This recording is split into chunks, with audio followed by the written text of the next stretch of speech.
ना दुख की तुमको धूप लगे, ना सांसों की टूटे लड़ी। ना फिक्र करो, ना फिक्र करो, ना फिक्र करो, ना फिक्र करो, हर लम्हा हर घड़ी हम तुम्हारे साथ हैं।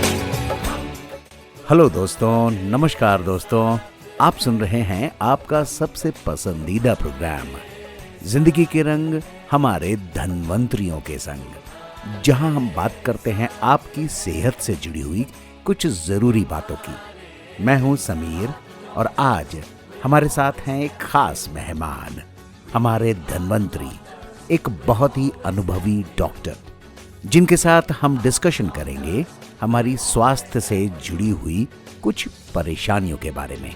तो आइए सुनते हैं। आइए दोस्तों, आज के धनवंतरी प्रोग्राम में मैं आपका फिर से बहुत बहुत स्वागत करता हूं। और इस बात को रिपीट करने में ना मुझे बहुत मजा आता है कि ये वो डॉक्टर्स हैं, धनवंतरी हैं, ये वो साइंटिस्ट हैं, ये वो केयर गिवर्स हैं जिन्होंने अपनी पूरी जिंदगी लगाई है किसी चीज को समझने में, किसी चीज को बहुत अंदर तक गहन पढ़ाई करने में।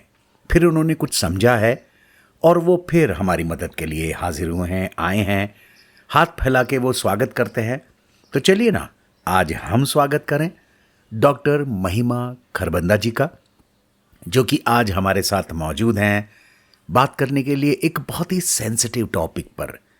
कैंसर, ठीक है, हम मानते हैं एक डरावना सा शब्द है, लेकिन बहुत कुछ बदल गया है। लेकिन बच्चों का कैंसर, ये सुनकर तो बहुत ज़्यादा ही सेंसिटिव हो जाता है मामला। तो चलिए डॉक्टर महिमा मैम का स्वागत करते हुए, आभार प्रकट करते हुए, वेलकम करते हुए, I would like to request doctor Mahima ma'am कि आप हमारे सुनने वालों को जो आज इकट्ठा हुए हैं आपको सुनने के लिए, कुछ बात कीजिए उनसे। Just tell them about yourself. Thank you so much. Thank you for inviting me. So I'm Dr. Mahima Kharbanda. I am a medical oncologist and a hemat-oncologist. यानी कि मैं कैंसर और ब्लड कैंसर्स की डॉक्टर हूँ। मैं पिछले 9 साल से इस फील्ड में काम कर रही हूँ and my special interests are cancer in children and teenagers, यानी कि वो कैंसर्स जो बचपन से लेके 20 साल की उम्र तक और उसके बाद 30 साल की उम्र तक, जिनको हम यंग एडल्ट्स बोलते हैं, ये मेरे स्पेशल इंटरेस्ट्स हैं। अमेजिंग। तो लोग सब ठीक है, आप ही ने बिल्कुल परफेक्ट हिंट दे दिया, शुरुआत कर दी कि ये जो टीनेजर्स एंड बच्चों के, चिल्ड्रन में जो कैंसर है, ये होता क्या है। मतलब ठीक है, हम लोग ये पता है कि ट्यूमर बड़ा हो गया एंड देन कुछ इशू हो गए, उसने अगल बगल के ऑर्गन्स को दबाना शुरू कर दिया और प्रॉब्लम हो गई। ये हम लोग एडल्ट्स में सुनते आए हैं, लेकिन व्हाट अबाउट बच्चे, इन्होंने ऐसा क्या किया, क्यों हो गया उन्हें? तो कैंसर जो बच्चों में होता है उनका लाइफस्टाइल से कोई संबंध नहीं रहता है। लाइक हमारे जो एडल्ट में जो कैंसर्स होते हैं, जो हम बोलते हैं लाइफस्टाइल की वजह से, स्मोकिंग की वजह से, अल्कोहल की वजह से, हार्मोनल चेंजेस की वजह से, एडल्ट में हमें मेनली ये कैंसर्स देखने मिलते हैं। पर बच्चों के कैंसर कुछ अलग होते हैं। बच्चों के कैंसर इसीलिए होते हैं क्योंकि बच्चों में जो सेल्स है वो बहुत ही रैपिडली, वो बहुत ही तेजी से डिवाइड हो रहे हैं। तो जितना तेजी से वो सेल डिवाइड होता है उतनी ही तेजी से उसमें म्यूटेशंस होते हैं, उस सेल में कुछ चेंजेस होते हैं जिनका किसी के ऊपर कोई कंट्रोल नहीं होता है। तो बच्चों के मेन कैंसर्स जो होते हैं वो म्यूटेशन की वजह से, या तो फिर कुछ हेरिडिटरी, यानी कि माँ बाप में कोई जीन के कारण होते हैं, बट उसका इफेक्ट उनके पेरेंट्स पे, उनके माँ बाप पे या उनके ग्रैंड पेरेंट्स पे नहीं आता है। वो जीन का इफेक्ट डायरेक्टली बच्चों में आ जाता है। Oh my God, okay. तो यहाँ पर तो मतलब हम लोग बात कर रहे हैं हेरिडिटरी की, जो कि जिसके लिए मतलब बच्चे रिस्पॉन्सिबल नहीं होते, उन्होंने ऐसा कुछ नहीं किया होता है। और बाकी तो जाहिर से बात, आपने बताया कि कुछ लाइफस्टाइल, पर्टिकुलर लाइफस्टाइल की वजह से भी इनमें ये कैंसर आ सकता है। Right ma'am? तो लाइफस्टाइल की वजह से कैंसर्स बेसिकली एडल्ट्स में हमें देखने को मिलते हैं। जी। बच्चों में बेचारे में कोई ऐसे लाइफस्टाइल मॉडिफिकेशन हमने कभी देखा नहीं, या किसी लाइफस्टाइल का इम्पैक्ट हमें कभी देखने को नहीं मिला, क्योंकि ये ओबेसिटी, स्मोकिंग, अल्कोहल, ये सारी चीजें मेनली हम एडल्ट्स में देखते हैं। Yes, so childhood में it is not lifestyle. Okay, so can we possibly clear cut identify कि बच्चों में कैंसर कौन से हैं और एडल्ट्स में कैंसर कौन से हैं? Can we possibly classify कि ये जी बच्चों के कैंसर है और ये बड़ों के कैंसर है? कुछ ऐसा हो सकता है मैम? नॉट रियली, बट हाँ ये है कि कुछ कैंसर्स हैं जो मेजॉरिटी बच्चों में ही पाए जाते हैं। बहुत ही कम एडल्ट्स हैं जिनको at any point of time वो कैंसर हो सकते हैं, और कुछ कैंसर हैं जो बच्चों में हो ही नहीं सकते हैं, जैसे कि ब्लड कैंसर, कुछ ब्रेन ट्यूमर्स। ये सारे कैंसर्स जो हैं ये मेनली बच्चों में पाए जाते हैं। कभी कभार बोन ट्यूमर, और मेनली एक आई का कैंसर होता है जिसको रेटाइनोब्लास्टोमा बोलते हैं। ये सारे जो कैंसर्स हैं ये मेनली हमें बच्चों में देखने मिलते हैं। और जैसे लंग या ब्रेस्ट या हमारे जो कोलन, जो हमारा इंटेस्टाइन है, उसके कैंसर्स, ये सारे कैंसर्स हमें कभी भी बच्चों में देखने नहीं मिलते हैं। ओके, बिकॉज प्रोबेबली उनकी मेटाबॉलिज्म इतनी अच्छी होती है, जिसको हिंदी में जठराग्नि बोल देते हैं, कि इतनी अच्छी होती है कि सब कुछ पचा जाते हैं, तो वहाँ इशू नहीं होता। जैसे जैसे हम बड़े होते हैं, अपने साथ बहुत इंसल्ट्स करते हैं अपने खाने पीने की वजह से, तो वहाँ पर ये कोलोन कैंसर जैसी चीज़ें, जैसे आपने बताया, वो हो जाती हैं। That is very very interesting. तो ये बात हमारे सभी जो लोग सुन रहे हैं उनके लिए इम्पॉर्टेंट है कि बच्चों में कुछ ही तरीके के कैंसर हो सकते हैं। चलिए मैम, यहाँ पर एक बात बताइए ना कि ओके, हमने क्लासीफाई कर लिया, आज पता चल गया हमें कि कुछ तरह के कैंसर ज़्यादा, मतलब मेजॉरिटी में बच्चों में हो जाते हैं। प्रोग्नोसिस कैसा रहता है मैम? मतलब how far we actually are able to treat these cancers? So the good news here is that बच्चों के cancer are treatable. Wow. For two main reasons. One is बच्चे itself, कोई एक बच्चा खुद से या बहुत ज्यादा रेजिलिएंट होता है ट्रीटमेंट को लेके। वो ट्रीटमेंट सहने की जो क्षमता होती है बच्चों में वो 100-fold होती है दैन एडल्ट्स। तो वो बहुत ही ज्यादा हाई डोजेस अपने वेट के अनुसार बहुत अच्छे से टॉलरेट कर जाते हैं। एंड ये लकीली, फॉर्चुनेटली, ये जो ट्यूमर्स हैं ये बच्चों में होने वाले, ये बहुत ही ज्यादा कीमो सेंसिटिव, रेडिएशन सेंसिटिव, यानी कि जो हमारे इलाज है इन कैंसर्स के, उसके लिए बहुत ज्यादा सेंसिटिव भी रहते हैं। So this is very good that बच्चों के cancers are very much responsive to all kinds of treatment that we have for these diseases. Alright, that's very nice.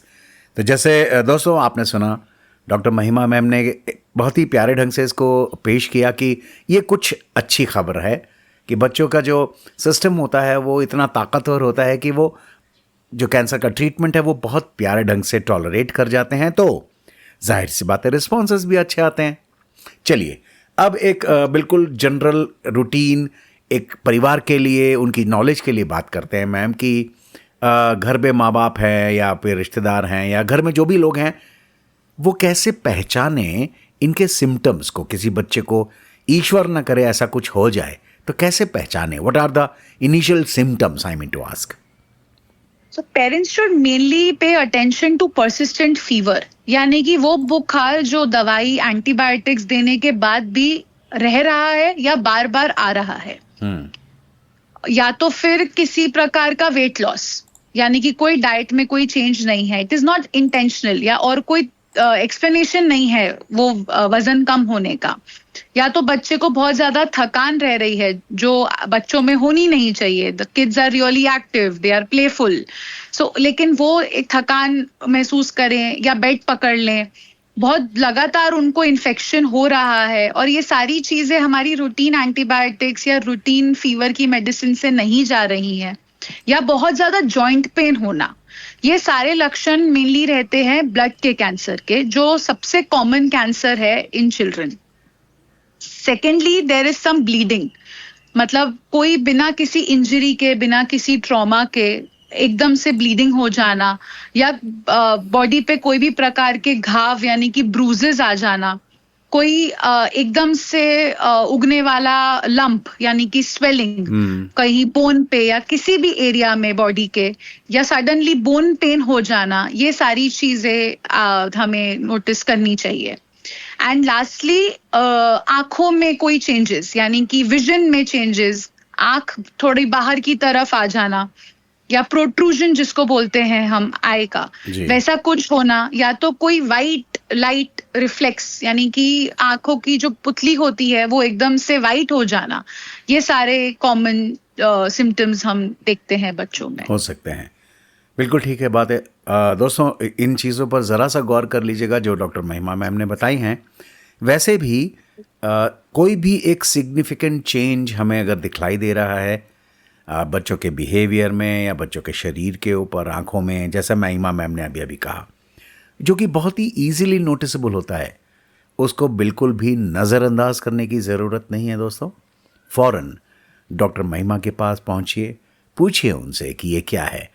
देखिए पहले ही रूल आउट कर लेना बहुत अच्छा होता है, आराम से तसल्ली बख्श कि ठीक है जी कुछ भी नहीं है, महिमा मैम ने बताया, आम ओके, अच्छा हो जाएगा ना।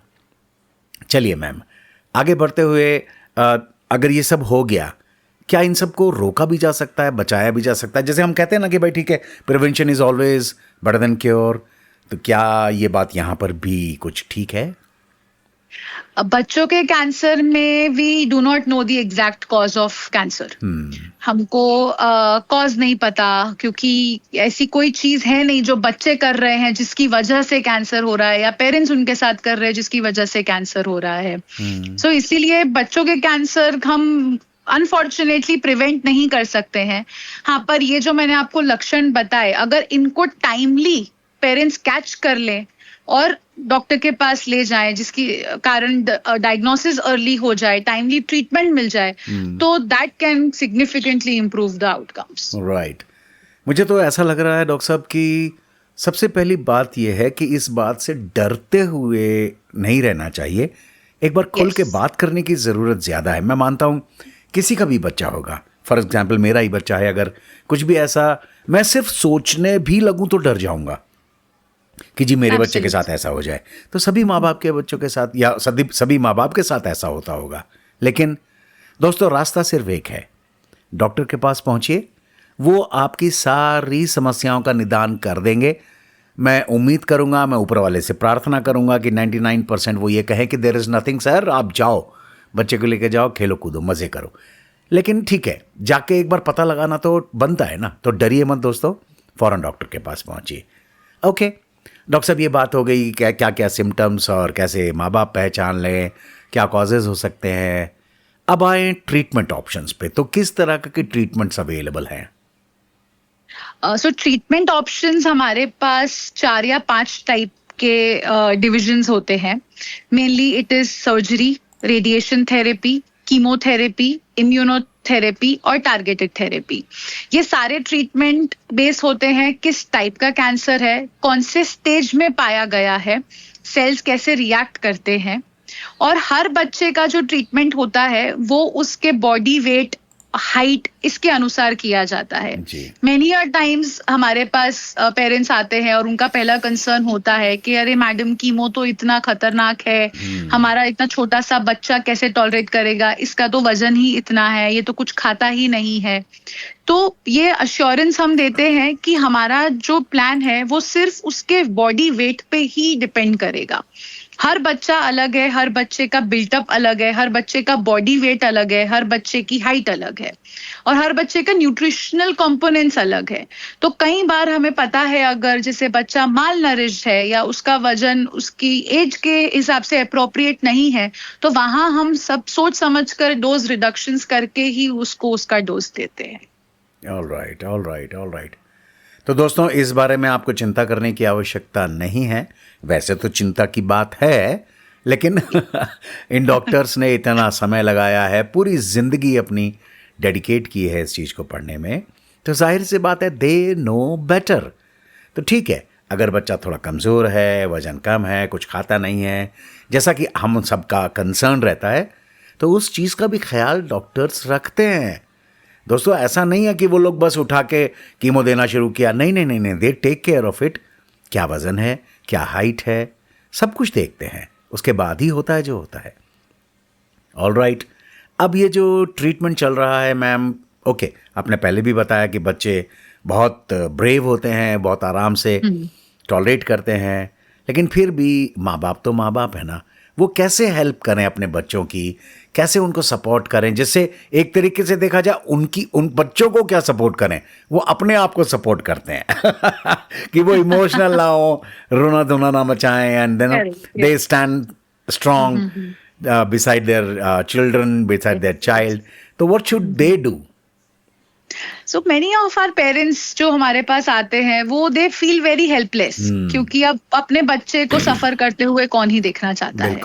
तो उनके दिमाग में एक ही चीज होती है कि मैम हम लोग क्या कर सकते हैं, आप हमें बताइए, हम क्या इसको बचा सकते हैं ट्रीटमेंट से, क्या हम ऐसा कुछ करें कि और तेजी से आपका इलाज काम करे। सो मेनली उनके लिए मुझे एक मैसेज ये रहेगा कि the doctors are doing their job, वो अपना ट्रीटमेंट का काम वो कर रहे हैं। एज पेरेंट्स आपके लिए बहुत जरूरी है कि आप अपने बच्चे के साथ एक ओपन कम्युनिकेशन मेंटेन करें। This is very essential in teenagers. ये जो छोटे बच्चे हैं 2 से 5 साल के, 7 साल के, इनके पास ज्यादा सवाल नहीं होते हैं, लेकिन ये जो 10 साल से ऊपर के बच्चे हैं इनके पास बहुत सारे सवाल होते हैं जी। तो उनके साथ एक ओपन कम्युनिकेशन रखना, उनको उनका ट्रीटमेंट प्लान समझाना, उनको ये बताना उनके साथ आगे क्या होने वाला है, ये बहुत जरूरी है। ये तो हुई इमोशनल बातें। Second thing is the physical strength. So this comes from proper nutrition. तो पूरे ट्रीटमेंट के दौरान हमारा मेन स्ट्रेस जो रहता है वो एक ही मैक्रोन्यूट्रिएंट पे रहता है, वो रहता है प्रोटीन। सो प्रोटीन इनटेक किसी भी फॉर्म में बढ़ाना, प्रोटीन पाउडर कंज्यूम करना, और टू मेक श्योर कि आप रूटीनली फॉलोअप्स पे आ रहे हैं, आपके कीमो डेट्स मिस नहीं हो रहे हैं। ये बेसिक रिस्पॉन्सिबिलिटी अगर पूरी हो जाए ना, then there is nothing that can stop from the child getting cured. Right, ये इमोशनल सपोर्ट तो दोस्तों देखिए आपको देना होगा, अपने आप को भी और अपने बच्चे को भी। कम्युनिकेशन ओपन रखिए, जैसा डॉक्टर महिमा ने कहा, बात कीजिए उससे, और जाहिर से बात है उनको प्रोटीन या उस तरीके के न्यूट्रिएंट्स की ज़रूरत है, so they can fight for their lives. Beautiful, amazing. और फिर डॉक्टर साहब, क्या इस तरीके के जो ट्रीटमेंट्स चल रहे हैं, बच्चे बिल्कुल नॉर्मल रूटीन जिंदगी जी लेते हैं आराम से? Yes, absolutely. So many children who complete their treatment go on to live a healthy life, very productive life.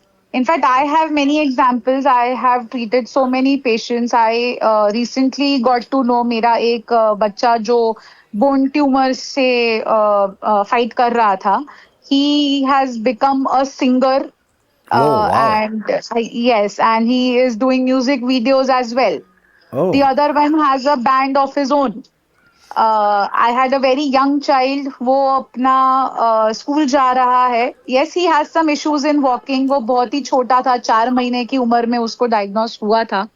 तो वो बहुत ही छोटा था. थोड़ा सा रिहेबिलिटेशन लगता है, थोड़ा सा फिजियो लगता है बोन ट्यूमर्स में, but they are living a very fulfilling life. The whole point is that regular followups बहुत इंपॉर्टेंट है. एक ये चीज जरूरी है कि एक बार कैंसर ट्रीटमेंट कंप्लीट हो गया, उसके बाद बहुत सारे पेरेंट्स लाना नहीं चाहते बच्चों को कि अब तो हो गया है, अब क्या जरूरत है. तो ये सही नहीं है. रेगुलर फॉलोअप बहुत इंपॉर्टेंट है. हर 3 महीने में, 6 महीने में, साल भर में, जैसे जैसे आपको आपके डॉक्टर्स कहते हैं वैसे वैसे हमें जरूर लाना चाहिए, ताकि जो लेट इफेक्ट्स हम लोग एक्सपेक्ट करते हैं कि बोन लॉस होना, मसल लॉस होना, न्यूट्रिशनली कुछ प्रॉब्लम या हार्मोन वाली जो चीजें हैं, वो सारे हम लोग टाइमली एड्रेस कर सकें. Alright ma'am, I get it. तो ये बहुत बहुत ज़्यादा इम्पॉर्टेंट है. जो आउटकम्स हैं वो अच्छे हैं, बहुत अच्छे हैं. तो डॉक्टर साहब, अभी अभी आपने एक बात कही कि आपके एक पेशेंट जो है वो सिंगिंग कर रहा है, म्यूज़िक वीडियोस बना रहा है. That is so beautiful. मैं आपसे गुजारिश करना चाहूँगा कि अगर आपको ठीक लगे और उस बच्चे को ठीक लगे, so I would like to make a programme with him also, so that he can feel happy and he can be thankful कि ओके, डॉक्टर महिमा ने मेरा ट्रीटमेंट किया था और आज मैं ये कर पा रहा हूँ. He should be really happy about his life. So I would like to make a program with him as well, if at all you connect with him. Okay. Yeah, absolutely. आगे बढ़ते हुए मुझे ये बताओ मैम, ये सारी बातें हो गई, प्रोग्नोसिस के बारे में भी हमारी अभी बात हो ही गई, डायग्नोसिस के बारे में हो गई, ट्रीटमेंट के बारे में भी हो गई, फैमिली सपोर्ट के बारे में भी हो गई। तो अब जो ये चाइल्डहुड कैंसर का एक फील्ड है, एक मतलब एक ऐसा पूरा बना हुआ है जहाँ पर सारे पेरेंट्स भी उलझे हुए हैं, बच्चे भी उलझे हुए हैं। इन सारे पेरेंट्स को, इन सारे बच्चों को क्या मैसेज देना चाहोगे आप? अपने दिल से कुछ बात कहिए जो इनके दिल तक पहुंचे। My message is one of hope. See, जितना होपफुल रहेंगे ना आप, जितना पॉजिटिव रहेंगे, जितना डिसिप्लिन रहेंगे, उतना अच्छा आउटकम मिलेगा। आई नो कैंसर का डायग्नोसिस जो होता है वो पूरी फैमिली के लिए, बच्चे के लिए, एक्सटेंडेड फैमिली के लिए बहुत ट्रॉमा होता है, बहुत ओवरवेलमिंग होता है। बट हम लोगों को बैकग्राउंड में ये समझना और ये याद रखना बहुत जरूरी है कि there is a light at the end of the tunnel.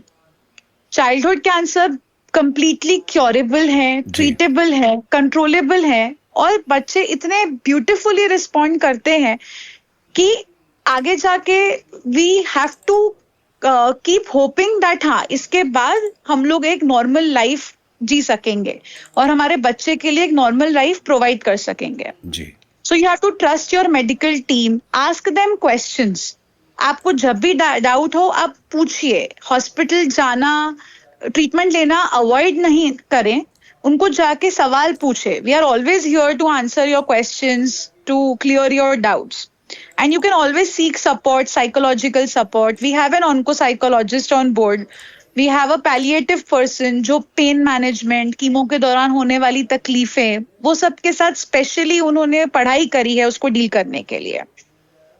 And also I want them to remember, all the parents, that every day of treatment is a step towards a recovery.